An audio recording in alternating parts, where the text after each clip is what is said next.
bagong love team ngayon sa Pasig na nagpapasana all ang kapwa may Down syndrome na sina Jewel at Genesis. Akalain mong eksena sa isang romantikong pelikula. Habang nasa gilid ng kalsada ang binata, biglang lumuhod. Sabay abot ng rosas sa kaharap niyang dalaga na kinilig.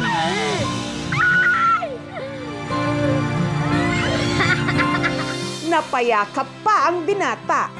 Ang mga nakasaksi, abotenga ang ngiti.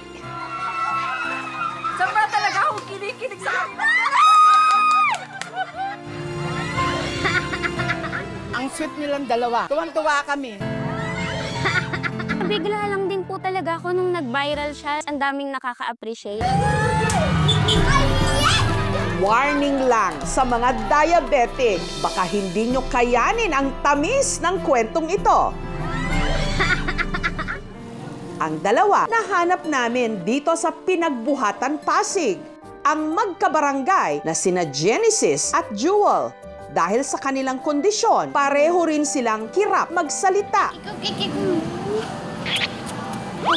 Napapakita nila ang nararamdaman nila sa pamamagitan ng kilos nila. Yung mga tinginan po siguro nila, yung tibok ng puso, siguro nagkakaintindihan po talaga sila. Ano kayo sa isa't isa?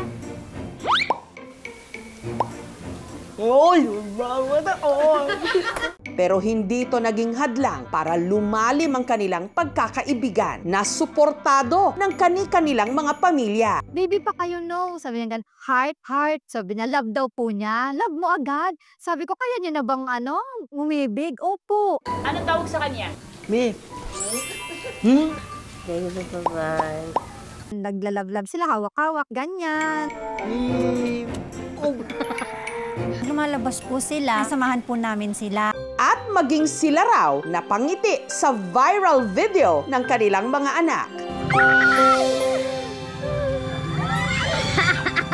Anong kung magagalit ako, matutuwa ako. Sabi ko, anak, ikaw na ba to? Parang nakakaingit ka naman, dinaig mo pa ako.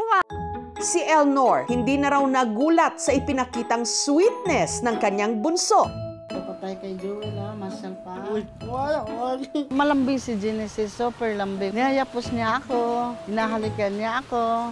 Sa dalawang anak ni Elnor, si Genesis lang daw ang may Down syndrome at ang masakit nito, nabubuli rin. Sa bahay siya magwawala dahil nga binubuli siya sa labas. Kahit mga mamatatanda, binubuli siya. Binaril siya ng yung Philip. Pag di siya lalabas ng bahay, cellphone, nag-headset, pagpupuk-puk-puk-puk. Kinagawa ng drums.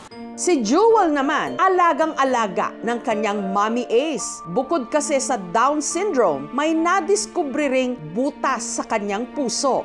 Umiyak po ako noon. Sabi ko, bakit Lord? Sabi ko, ba't ganon? Ang hirap din ng buhay namin noon. Papa niya hindi po ganun ka-supportive talaga. Pero tinaguyod ko talaga siya. Kaya mama. Sa kabila ng kanyang kondisyon, si Jewel mapagmahal at maaasahan daw sa gawaing bahay. Napaka-sweet ni Jewel. Daig niya pa po talaga ang normal. Kung maghugas ka, gigising siya. Ako na po, maghugas siya. Kahit hindi totaling ganun kalinis, at least tumutulong siya. Sa kalsadang ito sa Pinagbuhatan, unang nag-cruise ang landas ni na Jewel at Genesis taong 2021. Sa street lang po kami. Yung bahay po na meron pong bintana. Si Jewel po kasi madalas po siya doon, nakadungaw. Tinawag niya ako, Mama, Zelo. Yun daw po yung lalaki dun sa may street. Sabi ko, bakit? Mama.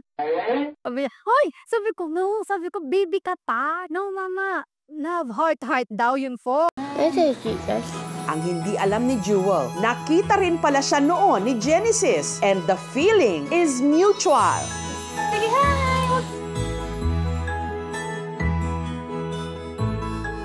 Wala, oy! Si Genesis naman, umuwi ng bahay, lagi nakangitis.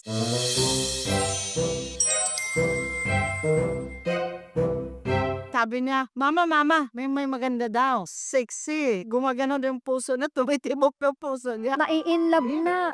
Kaya mo na bang buhayin pag may ano ka na? Natatawa lang siya. Sa tuwing sila raw ay may friendly date, laging gayak na gayak ang dalawa. Gusto niya may lipstick siya, suklay ng suklay. May kulong, may pabango. Kaya sabi ko siguro si Jewel medyo nagdadalaga na talaga.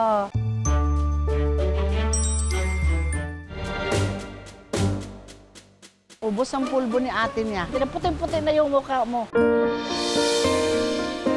At kapag sila'y magkasama, Holding hands agad po agad sila eh. Tapos susubuan ni Jewel, tapos kikiligin naman yung lalaki. Sabi ko, hala, ano nangyari sa dalawa? mahilig din silang sumayaw.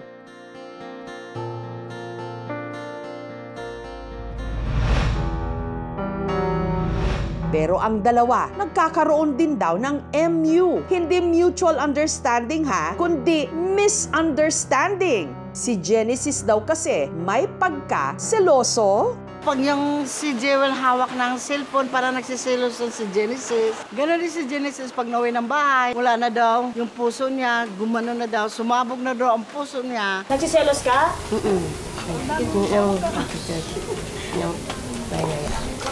Nagkakatampuhan man, hindi naman daw nila natitiis ang isa't isa.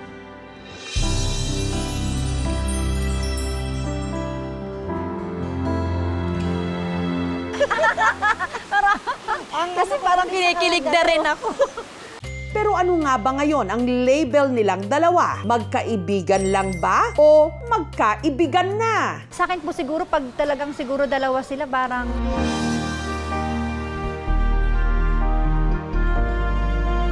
Talagang bugso lang din ang damdamin yung maging sweet siguro sila sa isa't isa. Kung dumating yung time na magkainlaban sila, no doubt naman po kasi baka doon din po ma-develop si Jewel. Hindi madali magpalaki ng batang may Down syndrome, pero kailangan wag din natin i-limit kung ano yung kaya nilang gawin. Kailangan nandun tayo para mag-support sa mga bata. Intindihin namin silang dalawa, alagaan namin sila. Kung ano man ang ipagkaloob ni Lord sa kanilang dalawa. Bigyan natin sila ng chance na matuto rin silang umibig. Kasi kung darating yung time talaga na para sila sa isa't isa, suportahan ko na lang. Nitong Miyerkules, sina Jewel at Genesis ipinasyal ng aming team para sa isang friendly date.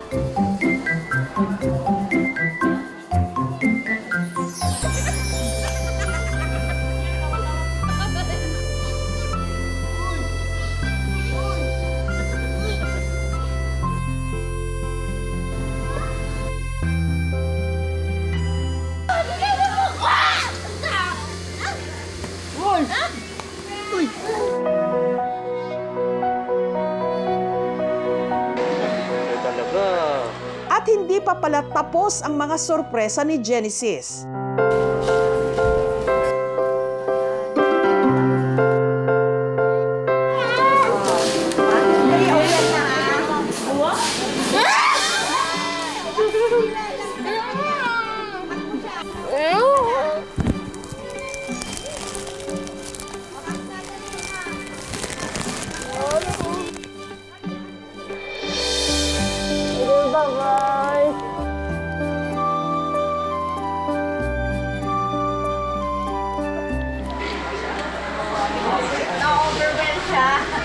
Sobrang saya po ni Jewel. Naiyak na po sa sobrang saya. Thank you so much po talaga.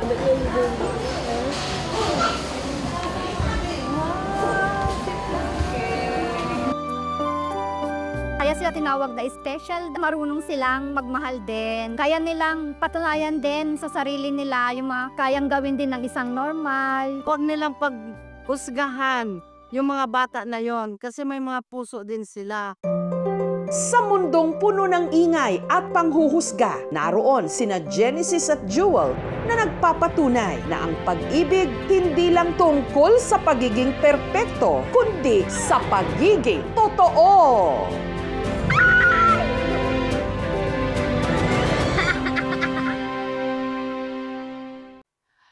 Thank you for watching, mga kapuso. Kung nagustuhan niyo po ang videong ito, subscribe na sa GMA Public Affairs YouTube channel. And don't forget to hit the bell button for our latest updates.